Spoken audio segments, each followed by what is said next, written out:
KBO 역사상 처음 형제 모두가 1차 지명을 받은 야구 집안이 하나의 유니폼을 입게 됐습니다. 롯데가 외야수 이정훈을 내주고 KT에서 좌완 박세진을 데려온 깜짝 트레이드. 그러나 이번 딜은 단순한 선수 맞교환이 아닙니다. 김태형 감독의 구상, 그 안에 숨은 전략은 과연 무엇일까요? 이와 관련해 분석해 보겠습니다. 구독과 좋아요는 영상 제작에 큰 힘이 됩니다. 2025년 현재 롯데 자이언츠의 전력 구성에서 가장 뚜렷한 약점 중 하나는 좌완 불펜의 부재였습니다.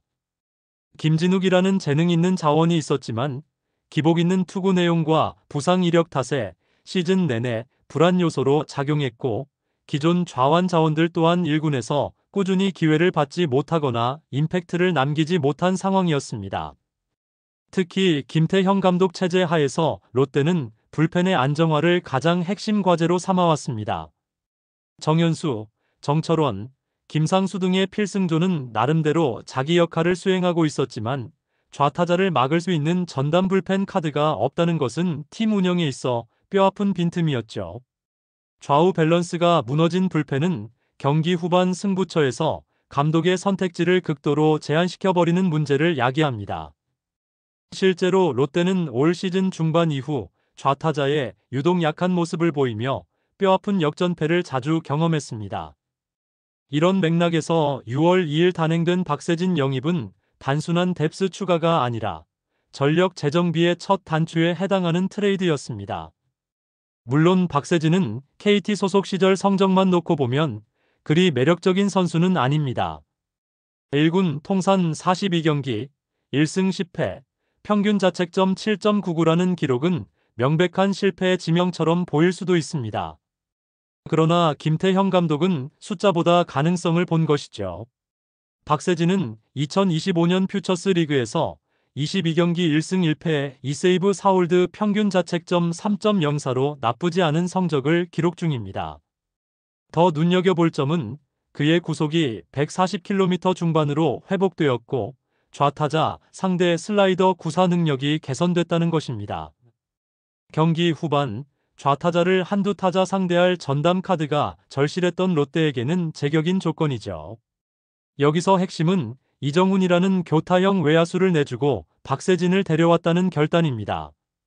이정훈은 2023에서 2024 시즌 각각 타율 2할, 9푼 6리와 3할을 기록했던 선수로 퓨처스에서도 3할 초중반의 꾸준함을 보이던 인물입니다. 하지만 외야 포화 상태인 롯데에서는 주전 도약이 어려웠고 수비 범위나 수비력에서도 확실한 장점이 없었습니다. 결국 롯데는 지금 우리에게 정말 필요한 자원이 누구인가라는 본질적인 질문 앞에서 공격적인 좌완 불펜 보강이라는 방향을 선택한 것입니다. 박세진은 당장 1군에 합류하지 않더라도 필요한 순간 언제든 콜업이 가능한 자원이자 좌완층이 얇은 롯데에선 전략적으로 반드시 필요한 조각입니다. 그리고 무엇보다 이 트레이드는 단순히 숫자로 환산할 수 없는 전략적 의미를 품고 있었습니다. 좌완 보강이라는 분명한 목표 하에 김태형 감독은 과거 고교 시절 전국구 좌완이었던 박세진의 부활 가능성에 과감히 베팅한 것입니다. 롯데가 트레이드 맛집이라는 명성이 생긴 이유도 바로 이런 대담함과 타이밍이었죠. 박세진이라는 이름은 롯데 팬들에게 낯설 수 있습니다. 하지만 이 선수가 걸어온 길을 알게 되면 단순한 좌완 보강 이상으로 받아들여질 수밖에 없습니다. 박세진은 2016년 KT 위즈의 1차 지명 선수였습니다. 그것도 단순한 1차 지명이 아니라 형인 박세웅에 이은 KBO 최초 1차 지명 형제라는 역사적 타이틀을 지녔죠. 박세웅은 2014년 KT에서 1차 지명, 박세진은 그 뒤를 따라 KT 유니폼을 입었습니다. 하지만 형과는 달리 박세진의 프로 커리어는 순탄치 않았습니다. 고교 시절에는 경북고 좌완 에이스로 전국적인 기대를 받았던 유망주였고 실제로 최고 구속 140km 중후반대를 기록하며 전국 고교 좌완 중 손꼽히던 인물이었습니다. 당시 상원고 전상현과 함께 대구권 좌우 원투펀치로 꼽힐 정도였으니까요. 그러나 프로 입단 후 박세진은 부상과 성장 정체에 발목을 잡혔습니다. 평균 구속은 130km 중후반에 머물렀고 슬라이더와 체인지업의 제구는 들쭉날쭉했습니다. 1군 무대에서는 42경기에서 1승 10패, 평균 자책점 7.99라는 초라한 성적을 남겼고 이 수치는 실패한 1차 지명이라는 꼬리표로 그를 따라다니게 만들었습니다. 그런데도 박세진이 지금 다시 주목받는 이유는 군 복무 기간 동안의 변화 때문입니다. 상무에서 복무하며 박세진은 피지컬 관리와 피칭 메커니즘에 변화를 줬습니다. 하체 중심의 투구폼을 완성해 안정감을 높였고 체중을 감량하면서 민첩성과 스피드도 개선했습니다. 덕분에 평균 구속은 140km 중반까지 회복됐으며 특히 좌타자 상대로는 슬라이더와 체인지업의 조합으로 뚜렷한 효과를 보였습니다. 2025 퓨처스 리그 성적은 그 증거입니다. 22경기에서 평균 자책점 3.04, 삼진 24개, 사사구 16개라는 기록은 여전히 제구 문제는 남아있지만 충분히 1군 기회를 타진해 볼 만한 수준입니다. 여기서 우리가 주목해야 할 건 이 트레이드가 가지는 상징성입니다.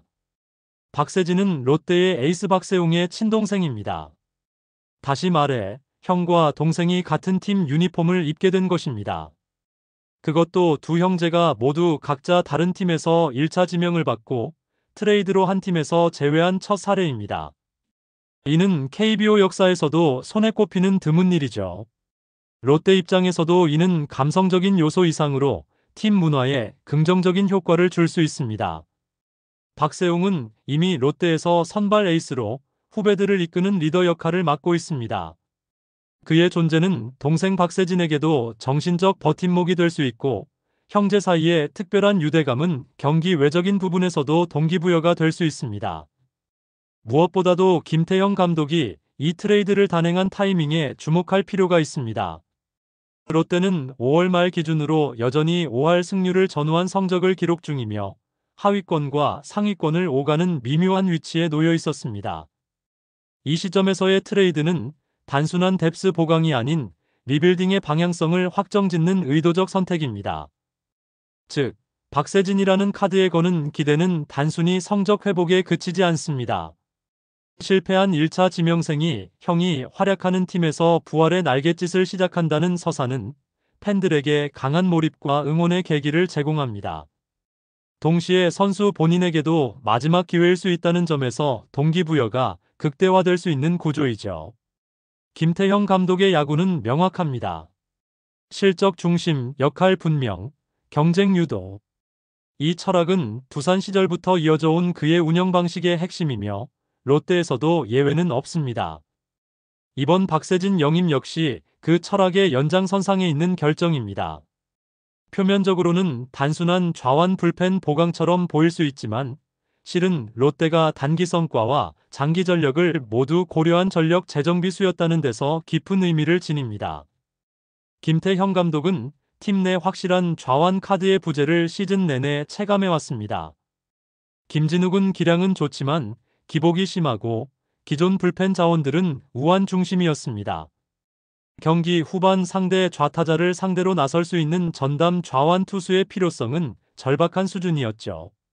이런 상황에서 불안한 재능을 가진 선수라도 투입 가능한 포지션 자원이라면 데려온다는 판단은 김태형 감독 특유의 현실주의적 판단력이 드러나는 대목입니다. 그는 수많은 육성 선수, 저평가 자원들을 기회를 통해 전력화해온 경험이 있습니다. 전민재, 손호영 같은 선수들이 대표적인 성공 사례죠.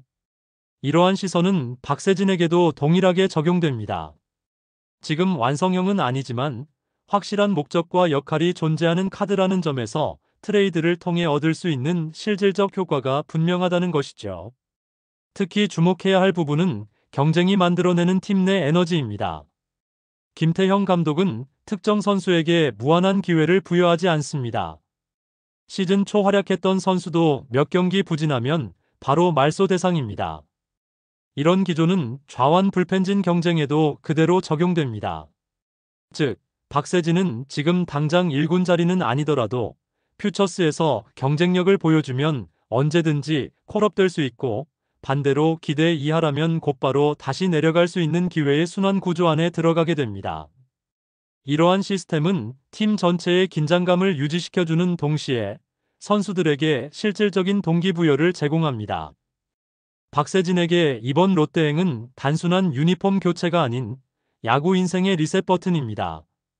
더 이상 1차 지명 실패의 꼬리표가 아닌 자신을 증명할 수 있는 마지막 승부처인 셈이죠. 또 하나 중요한 관점은 형제 시너지의 활용입니다. 김태형 감독은 팀 내 멘토링 구조를 중요하게 여깁니다. 롯데에서는 박세웅이 이미 정신적 리더 역할을 하고 있고, 그와의 유대감은 박세진이 보다 빠르게 적응하고 성장할 수 있는 환경적 장치가 될 수 있습니다. 이는 단순한 감성 마케팅을 넘어 선수 개인의 심리적 안정과 퍼포먼스 향상에도 실질적 도움이 됩니다. 나아가 이 트레이드는 롯데 프런트와 김태형 감독 간의 전략적 일치도 보여줍니다. 트레이드 직후 발표된 구단의 공식 멘트에서도 향후 전력 강화라는 표현이 강조된 것은 이 트레이드가 단순한 당장 쓸 자원이 아니라 미래의 전력을 위해 미리 준비하는 선택이었다는 점을 부각시키려는 의도였습니다. 실제로 롯데는 최근 몇 년간 트레이드를 통해 전력을 정비해왔고, 그 중심엔 언제나 지금 부족한 포지션을 정확히 채우는 타이밍이 있었습니다.